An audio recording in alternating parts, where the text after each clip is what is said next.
Good morning, everyone. I'm Matt Tenaya John, and welcome to the October meeting of the Local Planning Agency Board for Pinellas County, Florida. Today's hearing by the Local Planning Agency, or LPA, is being held to review zoning requests, land use plan amendment requests, and other items relative to the county's planning and growth management program. The Local Planning Agency is an independent advisory board charged with reviewing and making recommendation to the Pinellas County Board of County Commissioners on cases to be heard today. The Board of County Commissioners will make the final decision on each case at a separate public hearing currently scheduled to be held on November the 14th, 2023 at 9:30 a.m. The procedure for each case today will be as follows. Staff will make a brief presentation not to exceed 20 minutes. The applicant will then present their case, again not to exceed 20 minutes.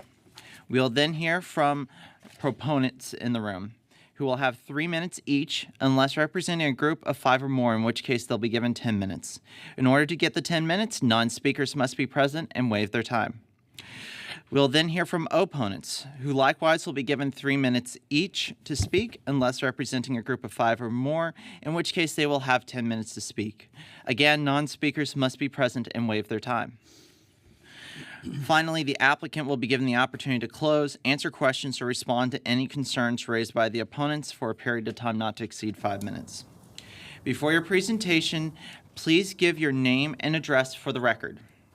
All testimony needs to be under oath today, so if you have not sworn in already and you plan to testify, please rise now and be sworn. So is there anyone here who intends to speak today who has not taken an oath? And I'm not seeing anybody in the room, so we'll continue.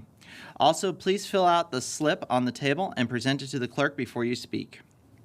There will not be continuing rebuttal, so please try to present all information and concerns while you are at the podium. If you plan to provide letters, written comments, studies, or other documents in response to the LPA's findings or recommendations, those must be received in the Planning Department 15 days prior to the Board of County Commissioners meeting in order to be included with the record that will be transmitted to the Board of County Commissioners. As a special note, the Board of County Commissioners hearings will now be held at 333 Chestnut Street in the Palm Room until further notice. With that, we'll proceed into the agenda. And the first item is item 2, approval of the minutes. Do the board members have any discussion on the minutes for the September 13th, 2023 LPA meeting? All right, in that case, I'll entertain a motion. Move approval of the September 13th, 2023 minutes. Motion by Coleman, Second. or Cooley, sorry. Second by Cueva. All in favor, say aye. Aye. Aye. Opposed, like sign. The motion passes unanimously. We'll now move into section 3A, proposed resolutions, and our next item is 3A1, ZON 23-08, Bacchus Road, and this is a request for zoning change from RPD, Residential Plan Development, to R2, Single Family Residential, on approximately 1.88 acres, located on the southeast corner of West Lake Road and Bacchus Road in Palm Harbor, through Jesse Alvarez, owner representative. Staff, you may proceed when ready. Okay, good morning, board members. As our chair mentioned, the subject site is approximately 1.8 acres, located at the southeast corner of Westlake Road and Bacchus Road in Palm Harbor, unincorporated. The future land use map is not going to change with this request. It's residential low, permitting 5 units an acre, along with some preservation to the east. The zoning atlas map, RPD, the request is to go to R2. It's very straightforward for the construction of a single-family home, along with a detached garage.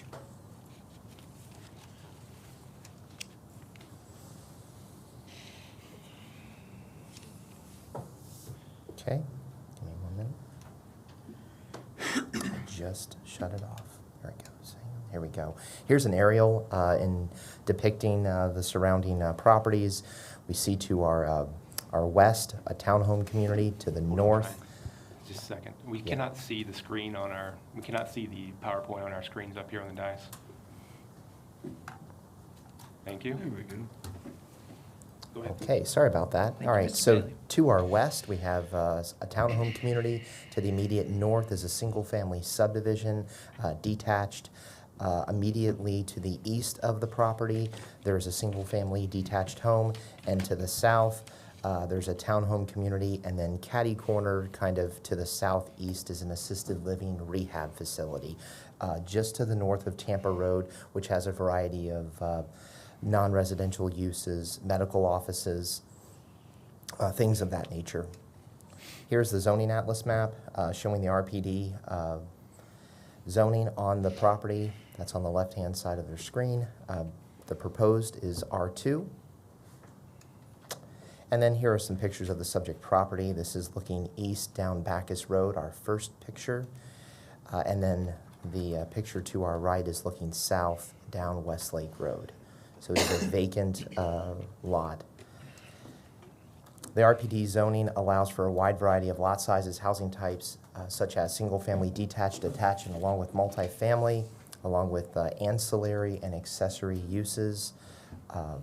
Any development to happen on the site, they're going to need a development master plan that establishes the permitted uses and development parameters that would be required.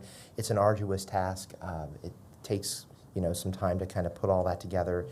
The proposed zoning R2 is very straightforward. It's considered a down zone on the property and allows only single-family detached homes, which is consistent with the area. This staff feels that the R2 is appropriate for the subject property because it's going to provide for a single-family home that is compatible with the density and scale of the surrounding development patterns in the area. DRC recommended approval, and our next meeting for this case is the Board of County Commissioners at on the November 14th meeting. Do you guys have any questions? Board members, do you have any questions for staff? Doesn't look like it. Thank you for your presentation. Is the applicant present? Yes. All right. Do you wish to speak? No, I don't. You can please come forward and at least state your name. Jessica Alvarez, and I And don't have any. address, please. I'm sorry. Hi. I don't have any questions unless you guys have questions for me. All right. Would you please state your name and address just for the record? Jessica Alvarez, 495 Alt 19, number 797, Palm Harbor 34683. Thank you. Board members, do you have any questions for the applicant? All right. All right. Thank you very much. Thanks. At this time, we'll hear from anybody in the room who wishes to speak in support of application ZON 23-08. Is there anybody in the room who wishes to speak in support of this application? Seeing none, is there anybody online who wishes to speak in support of application ZON 23-08? There's a Miss Terry Wetzel online with her hand raised that would need to be sworn in. All right. Madam Clerk? Miss Terry, can you hear me? I believe she's interested in the next case. We've had talks with her on the Cypress Run case, not this one. Okay. I'm sorry, I didn't know I had my hand raised. That's okay. I believe you want to speak for the next case, but since I have you here, I'm going to swear you in. Okay, I'm not sure I want to speak, but that's fine. Okay. If you raise your right hand, do you swear or affirm the testimony you give today is the truth, the whole truth, and nothing but the truth? I do. Thank you. All right. Thank. And we'll be getting to that case shortly. All right. Is there anybody in the room who wishes to speak in opposition to ZON 23-08? Seeing none, is there anybody online who wishes to speak in opposition to ZON 23-08? We have no one raise their hand. All right. Does the applicant wish to make any final remarks before the board discusses and makes a decision? And I'm seeing a no from the applicant. All right, it comes back to the board. Board members, do you have any final questions for staff or any discussion? All right, in that case, I'll entertain a motion. Make a motion for approval based on staff recommendation. Motion by Cueva, Second. second by Cooley. All in favor say aye. Aye. Aye. Opposed, like sign. The motion passes unanimously. All right, our next item is 3A2 ZON 22-08 Cypress Run of Florida LLC, a request for a zoning change from RA Residential Agricultural to RPD Residential Plan Development on 5.46 acres, and from RPD Residential Plan Development to RA Residential Agricultural on 0.05 acres. This case includes a development master plan, a modification on an RPD, a residential plan development zoned property to allow the addition of 5.41 acres of 5.41 net acres to the DMP, 3 additional units, and 2 multi-use maintenance recreational self-storage buildings on approximately 9.67 acres, located on the east side of Lake Drive, across from the intersection of North Highland Avenue in East Lake Tarpon through Cynthia Terrapani Planning Strategies. All right, staff, All right. please proceed when you're ready. Okay. Now, the subject property is the north area of Cypress Run, east side of East Lake Drive and East Lake Tarpon. This future land use map on this property is currently residential rural. There's no change proposed today. That was a companion item to this case that was amended earlier this year from Transportation Utilities, so you might recall this case from several months ago. You continued this case to give the applicant time to address some issues with Duke Energy power easement on the property. It's 100 feet wide.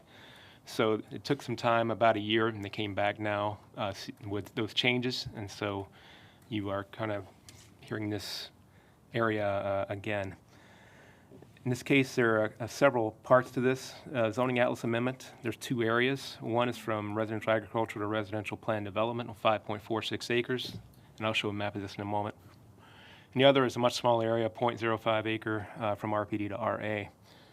There's also a development master plan modification for the addition of 5.41 acres to the master plan, 3 residential units and 2 multi-use buildings. The existing use of this area is a golf course maintenance facility and vacant.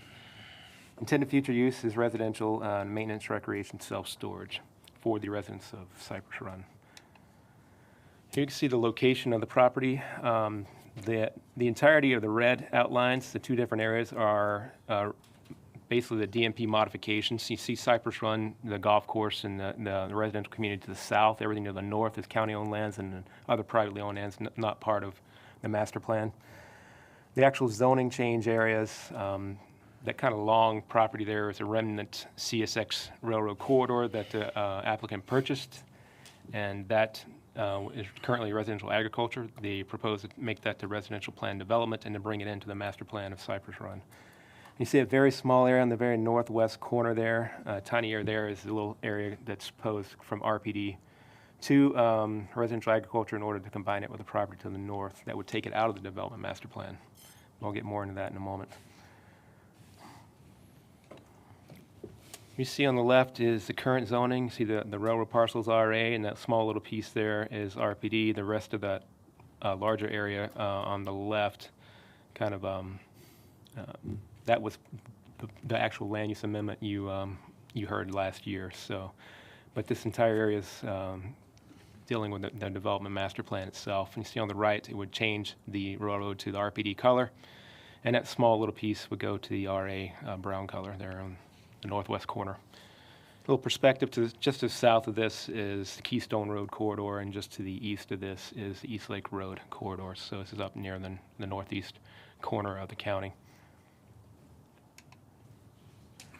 And a little bit about the Cypress Run Development Master Plan. It covers approximately 328 acres. It's approved in 1981 as a golf resort and residential community. It's 164 residential units, which equates to half a unit per acre, which is pretty common in the area of this area of Pinellas County. It's a mixture of single-family detached and attached homes. There's also an 18-hole golf course, plus clubhouse and tennis courts.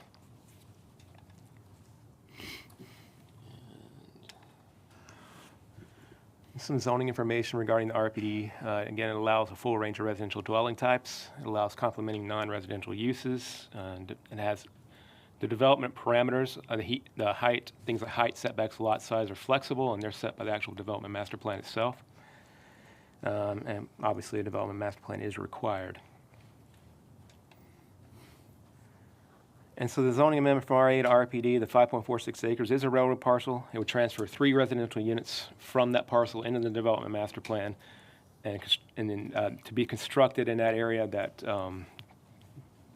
was changed to residential rural earlier in the year on the land use map. I'll show you a concept plan in a moment. Also, they would be to construct a multi-use building on that railroad parcel for purposes of maintenance, recreation, self-storage for the Cypress Run community. And a small piece, a 0.05 acre from RPD to RA. It's again, a small property northwest corner of Cypress Run. So combine it with the RA property to the north, it would make it a little more conforming to size, and it would provide space for a home addition on that property. So that's the purpose of moving that small little area out of the RPD and into the onto the property to the north. And development master plan modification, again, is to incorporate the railroad parcel into the master plan, to transfer 3 residential units from that railroad parcel and to build two multi-use buildings, one on the railroad parcel itself and one near the 3 residential units they're proposing to construct in the northwest corner of the development. As far as flood risk, the property is bisected by Hollins Creek, which is a linear floodway, a coastal hazard area, and a 100-year floodplain, and additional impacts to this area are to be avoided, and they're planned to be avoided. We can see the basically the development master plan. It shows the concept of what we're looking at here. On the left off-site is East Lake Drive entrance. That's the current entrance to the property now. You can also see a 100-foot wide, basically Duke Energy easement. You see that's being avoided from structures. You see on the south side of the west area there, Villa 1, 2, and 3. That's the 3 residential units, and you see one of the basically multi-use buildings, a 75 by 300 feet building envelope for the maintenance, self-storage, recreational building.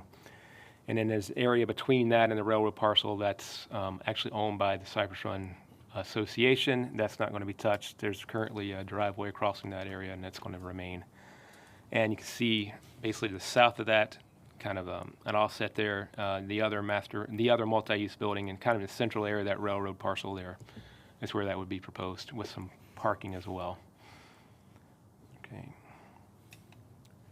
Here's some site photos. This is currently the subject property entrance from the East Lake Drive. It's showing you the current maintenance facility there. It's a view south along East Lake Drive. Again, the maintenance facilities are to the left there. It's view to the northeast. That's at the neighboring property there, where that small 0.05 acre piece of Cypress Run's is proposed for addition to that property, to give it the ability to construct an addition and not have to have setback issues, things like that. Again, it's a picture of what's out there now, the maintenance facilities, several buildings out there, and other things for the maintenance of the golf course.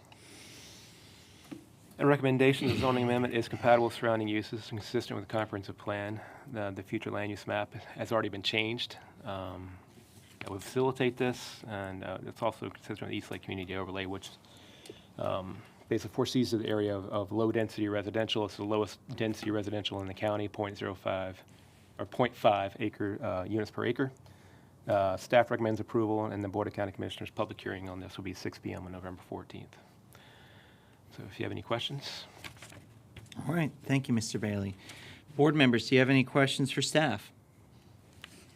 All right, seeing none, would the applicant like to come up and give a presentation?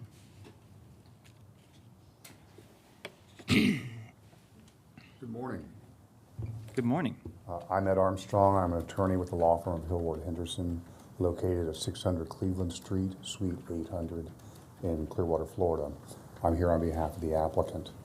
I think Glenn has done his normal, very thorough job in explaining the different component parts of the application. I think at this time what I'd like to do is ask Ms. Terrapini, who's our land use planning expert, to come forward to supplement the evidence given by Mr. Bailey. Thank you.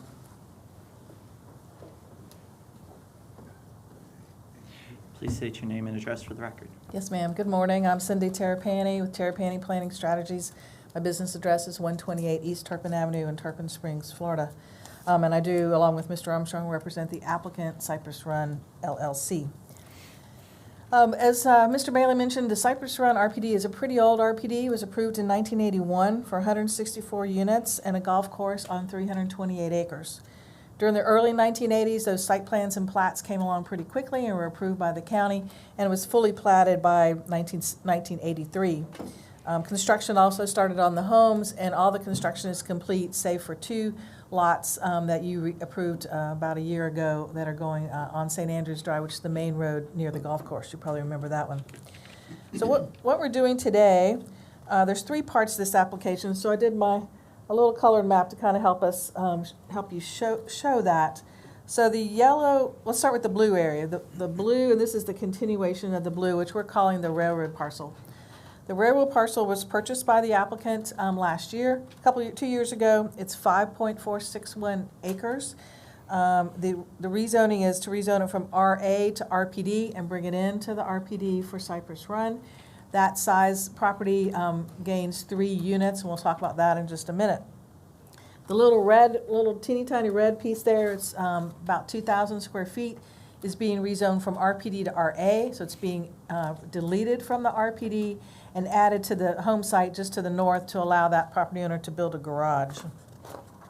And we still do meet, with the addition of the railroad parcel, even though that 2,000 square feet is being removed, we still do meet the density for the project overall. Then we're asking to, on the yellow piece and the blue piece, we're asking you to approve a revised master plan for the property. There would be 3 units, either attached or detached. We're leaving that possibility open right along here, along the south side overlooking the golf course in the yellow parcel. A multi-use building along here, which would serve as a maintenance facility, could be self-storage for the Cypress Run residents, or indoor recreation uses. The second building is within the blue parcel. Kind of there's a bulb out in the middle of that blue parcel. There's only Pinellas County property on the north and the golf course on the south, so no impact to any property owners there. Again, the density for these 3 units comes from the blue parcel that we're bringing in to the RPD. So again, the overall property then still continues to meet the 0.5 units per acre. As I mentioned, we will demolish the existing maintenance facility and construct the new one. We are going to maintain the same access on East Lake Drive that we have today. We'll construct new internal access for both the townhouses or single-family units and the maintenance facility.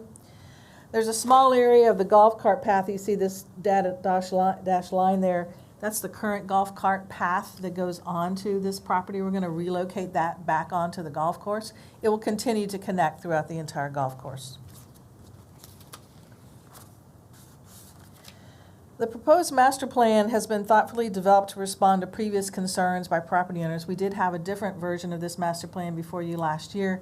We continued that because we had some concerns and issues to work through with Duke Energy, which has a 100-foot wide easement that goes right through the middle of this property. It creates some serious site challenges, as you can imagine. So now we've resolved that with Duke. We're basically not putting anything within the Duke Energy easement. maintenance facility on the north side, residential on the south side. So those two land uses were flipped since from the site plan you saw a year ago. Originally, the maintenance facility and tennis courts and outdoor tennis courts, outdoor pickleball courts were all on the southern boundary, and the residential units were up here on the north. We've now switched that due to concerns from the neighbors and property owners. And we have completely eliminated outdoor tennis and pickleball courts from this application. They are not on any part of the property any longer. We've also eliminated the pro shop that was going to be on the yellow parcel. We've eliminated that altogether as well. To date, the only property owner or only opposition that you have is from Ms. Terry Wetzel. She lives, this is a townhouse portion of Cypress Run. There's a second townhouse parcel just to the east over here. She lives in the southernmost townhouse along Royal Liverpool Drive. And the distance from her townhome to the property line, the edge where those new houses would be, is about 650 feet. In addition to that substantial distance, there's 3 townhome buildings and the golf course between Ms. Wetzel's townhouse and the new homes. Of course, we're proposing to build residential, which is the same land use as Ms. Wetzel. And that we have that substantial distance. We believe our application is compatible, not just with the townhouse project within Cypress Run, but with the rest of the residential nature of Cypress Run. Based on our evaluation, the project is consistent with the residential rural plan category, with only 3 units being added, still meeting that 0.5 units per acre. It's residential in nature, which is the same land use and same plan category as the rest of Cypress Run, and frankly, the rest of the property to the north, same plan category to the north of the Cypress Run. We've now oriented those residential units towards the golf course to keep that residential feeling along the golf course, and that is compatible with the residential nature of the rest of Cypress Run. And the location of the maintenance building as a low-intensity use and buffered from surrounding uses along the north edge on the yellow parcel. And in here, as you can see on the aerial, there's clearly, this is all Pinellas County owned. There's no impact, no one to impact along that area. And we believe the project is consistent and complies with the goals of the RPD. The thing I always like about planned developments in any community, and especially in Pinellas County, is the value of an RPD is what you see is what you get. The site plan that you're going, if you do approve and recommend approval today, our site plan is composed of 5 pages. The location of those uses, the specific uses, the heights, the setbacks, all of those dimensional requirements are established in the master plan, and they cannot be changed without additional review by the county, either as a minor change the staff might review and approve, or as a major change back through this entire process. We're well aware of that. The applicant is committed to developing the project as we were showing you today, and we respectfully request your recommendation of approval. And I would like to reserve, I think I might have a little bit of remaining time. If there's any need for rebuttal, I'll just reserve that time at that point. And I'll stop now and happy to answer any questions. All right. And I'm showing 12 minutes and 27 seconds to be carried over to rebuttal should the applicant need it. Board members, do you have any questions for the applicant? All right, I have one question. Yes, I ma'am. noticed that there's single-family residential along Lake Drive? To the west? Correct. Yes, ma'am. All right. And any of those homeowners over there, I assume you haven't had any feedback from them as far as any negative feedback or anything like that? We met with one of the property owners that lives north of Highland Drive, which is kind of the railroad extended up in this area. He had no objections. We haven't heard from any of the other property owners along there. They're fairly large sites, ownerships along there, so they're pretty well, their homes are pretty far set back from the road. So I really don't anticipate that they would have an impact, but no, ma'am, we have not heard from any of those property owners. Okay. I was just curious to see if you had any feedback from people whose property was proximate to the land that you're rezoning. We have not, and I don't believe there's anyone here today in the audience. I don't know what might be on, on your Zoom. We have had meetings with the property owners right in this area that are immediately affected. Okay. We've attended, with my client, I attended a property owner association last year to explain the project to them. That's where we got a lot of the feedback about switching the 2 units, the 2 land uses. And as I understand it from Mr. Bailey, I believe everyone within the RPD and for the certain distance outside the RPD were mailed individual notice. So they are well aware of the application, but I have not heard anything personally, and the only correspondence I saw so far was the correspondence from September. So unless there's something new today, we haven't heard from any neighbors in the area. All right. Thank you for providing additional clarification on that. Thank you. At this time, we'll hear from anybody in the room who wishes to speak in support of application ZON 22 I see Mr. Armstrong standing up. Is there anything that you were wanting to close with? No. Okay. And is there anybody in the room who wishes to speak in support of application ZON 22-08? Seeing none in the room, is there anyone online who wishes to speak in support of application ZON 22-08? We have no citizens' hands raised at this time. All right. Is there anybody in the room who wishes to speak in opposition to application ZON 22-08? Seeing none in the room, is there anybody online who wishes to speak in opposition to application ZON 22-08? No citizens have raised their hands. All right. At this point, the applicant can come back up and give any closing presentation. We'll waive. Applicant has indicated that they'll waive their closing presentation, so it comes back to the board. Board members, any final questions for staff or the applicant? One question, just wanted to ask, the issue that was raised in the submission from a citizen that I guess is nearby, raised an issue of the calculation of number of units that can be built. There was no error found in that. No in error. this. No. Thank you. Any other questions for staff or the applicant? Seeing none, is there any discussion? All right, in that case, I will entertain a motion on application ZON 22-08. Move for approval based on staff recommendation. Motion by Cueva, Second. second by Cooley. All in favor say aye. Aye. Aye. Opposed, like sign. And the motion passes unanimously.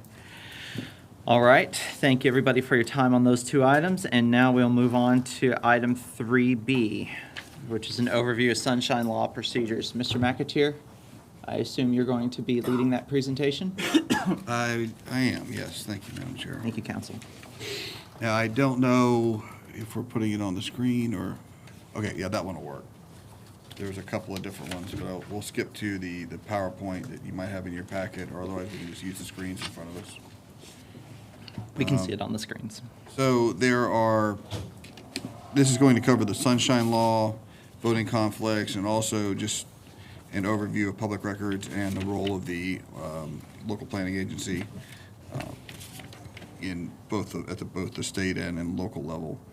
As to the sunshine law, it applies to any gathering of two or more members of the same board. Discussion of a matter that will foreseeably come before that board for action. So it's not just whether or not the item has been agended. It's whether or not it is likely to come before the board. If you have an inclination, hey, this is going to come before the LPA, do not have a conversation about it. And that goes both to writings, or telephone calls, emails, any kind of communication.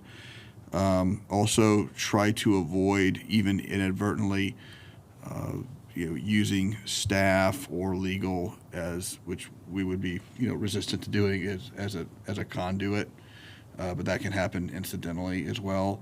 Some things that also happen are, there'll be something come out from staff, and members will sometimes, hasn't really been an issue with this board at all, but hit reply all. And it may be a very instant reply all. What time is the meeting? It's fine. But then that can bleed into, as that thread exists and lives on in time, somebody could instantly bring up an issue of substance.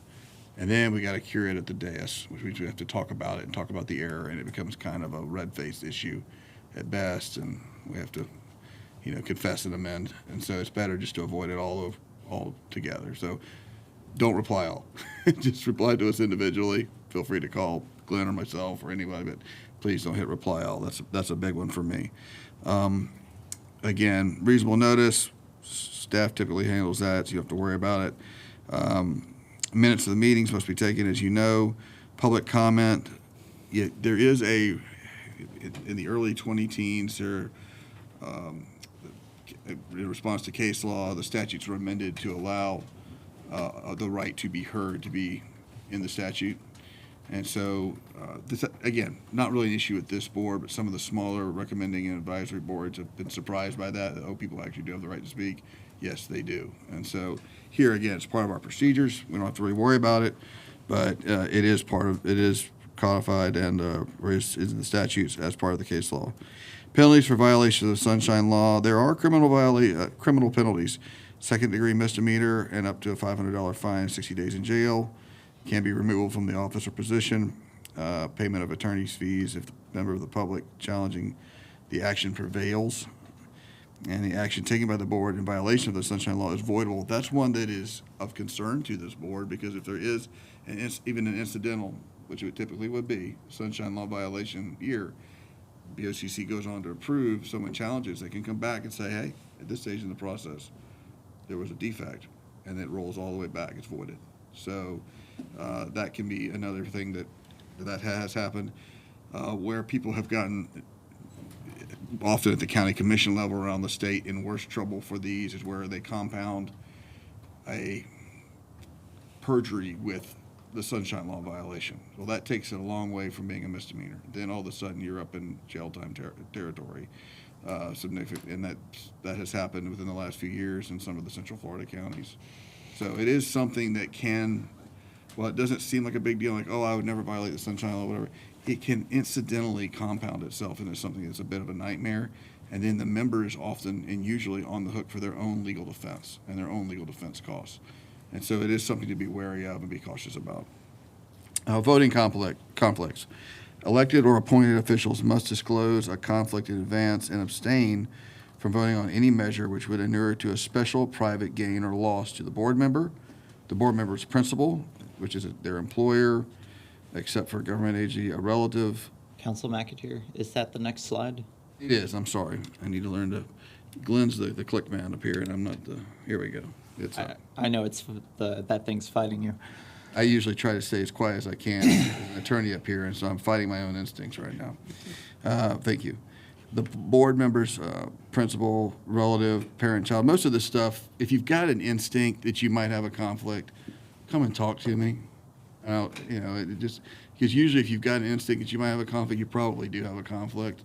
I mean, if you're feeling it, that somebody's going to make money off of something, or that you're otherwise going to benefit somebody that you really shouldn't have. Now, if it's 5 times removed, sometimes I can give you a clear on the record, but at the very least, you want me to say on the record, I don't find that to be a conflict, and that helps you. That is something I can do for you, even though I'm working for the county.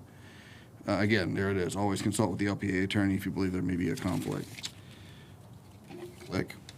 There we go. All records made or received in connection with the transaction of official agency business, which are used to perpetuate, communicate, or formalize knowledge, regardless of format, are public records. Examples include email, text, letters, voicemails, videos, and social media postings. The public has the right to access, review, and receive copies of public records in the custody of a public agency. So anything you do, and this kind of flies back towards the Sunshine Law issue as well. There was one in one county about 2 hours to our north. Some commissioners tried to use their wife's Facebook accounts to get around the Sunshine Law. Those became public record. Then they panicked and perjured.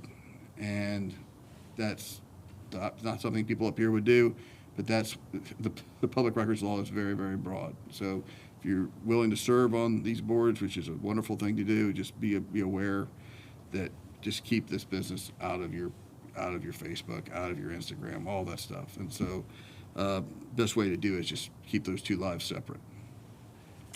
And as to this body, the local planning agency, it is a board that is unique in that it's required not just by our code, but by Chapter 163 of the Florida statutes.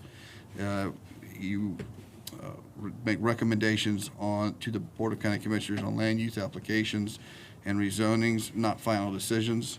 You also review, as you know, LDR amendments, land development regulation amendments, which is a big part of your job to kind of triage those, stress test them, see where things are. So, click. Yeah. See, I've been taught for 20 years attorneys are to be only heard when they're asked to be heard. But anyway, You're giving us an ounce of prevention so we can avoid a pound of cure. Yep, yep. Well, County, we'll so. make it some humor here. All right. Land use application steps.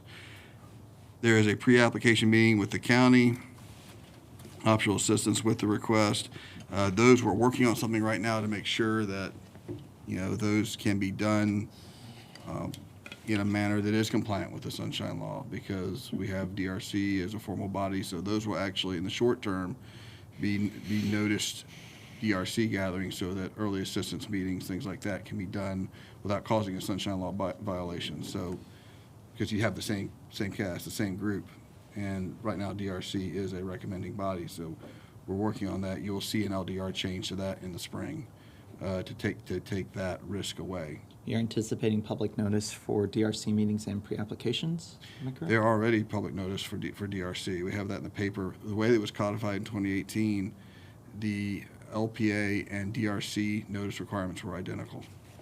It just really wasn't seen until COVID blew over and things, everybody was back under the same roof.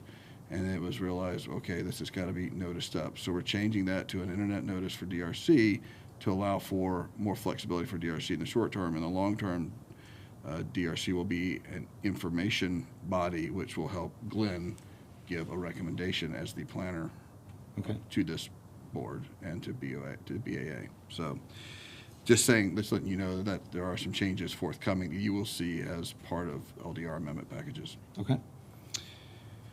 Let's see, again, meeting with the Development Review Committee, staff report drafted by County Planning. Public hearing before the LPA is a recommendation that the BSCC will approve the conditions or deny the request, and a public hearing before the BCC issues the final decision. Let's see. So, public hearing procedures, county, we just went through it, county staff report and presentation, applicant presentation, public comment, applicant rebuttal, and closed public hearings. One thing about that didn't come up in a day like today is you do have the discretion to, if rebuttal is, there was a lot of public comment, most of you already know this, especially the chair does, you can give some flexibility in rebuttal time for due process. I always kind of lean towards favor of due process, even if it's a little bit laborious, because that's something that can be challenged up the line if they claim they didn't have due process somewhere in the process. So it's better to give them a little extra time to rebut. And then when they're out of things to say, they're out of things to say, and they can't claim we denied them procedural or substantive due process. So it's helpful in that regard. Vote. Yeah, so, I mean, motion and vote, I'm not going to go over this board. It's a pretty, you've got that down pat. The most common land use applications reviewed by the LPA are zoning atlas amendments, quasi-judicial in nature. So you have an analysis and there's a three-prong criteria for that. Has there been due process? Have the essential requirements of law been followed? And is there competent substantial evidence in the record? And that's why on our agenda packets we do have that quasi-judicial evidence, competent substantial evidence statement in the agenda packet, because that's a different standard than a future land use map amendment, which is legislative, which is fairly debatable. The fairly debatable standard, and I know that came up one of our meetings months ago, but it's something that you have a lot more discretion up here as far as, if there's a reasonable basis for the decision, that's really all you need. Where there's quasi-judicial, you've got to hit a few more prongs, make sure you've got more evidence. We had a recent case at the last meeting where I asked, with the motions going either way, what are your findings for the basis of your motion? Because either way, I felt like that case might be one that I'd end up having to do some briefing on at some point.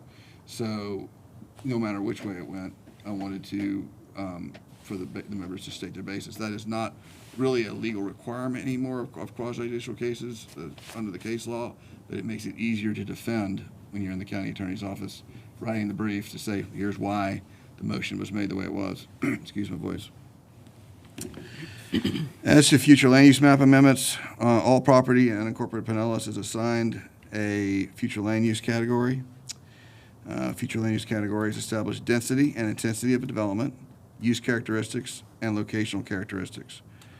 Request to change a property's future land use category must be consistent with the applicable criteria and the comprehensive plan, future land use and quality communities element of the comprehensive plan, etc. The standard of review, again, is fairly debatable. The board's decision cannot be completely arbitrary. There has to be some evidence that it is consistent with the comprehensive plan requirements that are in place. And then, as to zoning atlas amendments, the unincorporated Pinellas County is divided into zoning districts in order to apply the goals, objectives, and policies of the comp plan to specific areas. The request to change a property zoning must be consistent with the applicable criteria in the comp plan and the property's future land use category. The standard of review, again, is competent and substantial evidence, and the relevant criteria to the comprehensive plan or land development code. It cannot be based on private matters, personal beliefs, political, financial, personal disputes. Again, that's why even though it's not the state standard in case law anymore, I do like for members to state the bases of their motions. It's for you too. It allows you to show, hey, I'm not biased one way or the other. I'm seeing this in the application, this in the staff report. And you can make the contents of the staff report, if you're in full agreement with the staff report, you can reference that, and that's good. But it's reference something, because that way no one can accuse you on down the line with any legitimacy of just simply being biased.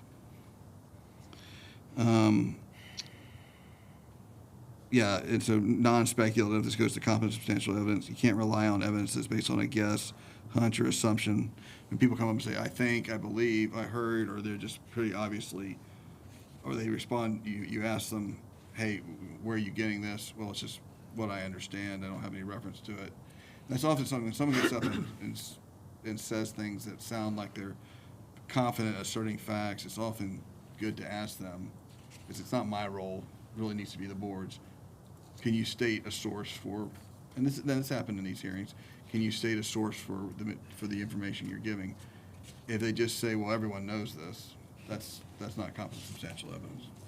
So that's really all I had. I mean, this board runs pretty smoothly, and so I wasn't going to burden you with a long presentation. I have had a couple of meetings with individual board members about, just be careful about social media, things like that. Social media is the big one. It's the one that gets most people in trouble. It's a tempting conduit for some people who are intentionally doing things, and it's also just a tremendous trap for inadvertent violations of both the public records law and the sunshine law. They're usually tied together. So that's all I have, and welcome any questions. All right, thank you, Council McAteer. Board members, do you have any thoughts or questions? Just one item, we often hear these companion cases that are, future land use map amendment, and then, we get into zoning changes. The standard of review is different for both of them. And, we put the emphasis on competent and substantial evidence, especially with the statement that was read in last time. But I think there is sort of broad confusion when, the public often, I don't think, understands the difference, and we're hearing companion cases at the same time that have a different standard of review. I just don't know how we make that more clear for the public. I think we get it. I think attorneys that present totally understand that. Mm-hmm. But the public as a whole, somewhat confusing, I think. I don't know if there's a better way to explain that to the public or assist them in, understanding what remarks are going to help make a difference to the board. I could put together a statement, if we have future land use cases in which we have the second separate vote, or I'm happy to speak before the vote and say this is under the fairly debatable standard. You have broader discretion than you will under the competent substantial evidence standard, the quasi-judicial standard that will address the zoning case. I'm happy to make that, point on the record, right, so that people understand. It's a tough one to navigate these things, though. Otherwise, the only other thing to do is, which it isn't, I think, efficient from a staff perspective, is to have these future land use cases come through individually, and then the next meeting wait on the zoning. Well, they're tied together, mm-hmm, and and you're really not. the applicant would be the one that would have the difficulty, really, if you're holding everything to a quasi-judicial standard, even though that's not the law and they can argue against it, if there's so much evidence in the record, if it's going to meet the zoning, it's going to meet the comp plan, the fairly debatable standard. Now, that being said, you shouldn't deny a future land use amendment based on a quasi-judicial standard. Like, you should look at it at the fairly debatable standard. But most of the time, it seems like so far we've had enough evidence in the record with these bigger hearings that it hasn't been an issue. But you're right, I understand, especially today I didn't read the statement into the record because it wasn't necessary. It would just cause, confusion. At BAA, I do read it every meeting because there are final dispositions there on quasi-judicial matters, and people don't understand why they can't talk about how they feel. Well, they can, but it doesn't lead them anywhere. Then they get frustrated and they get angry. And so if I read that statement, then they say understand why it's not evidence that the board could consider. Right. So I think that makes sense. I think just maybe when we notice that there might be a great degree of public comment to help people understand. Sure.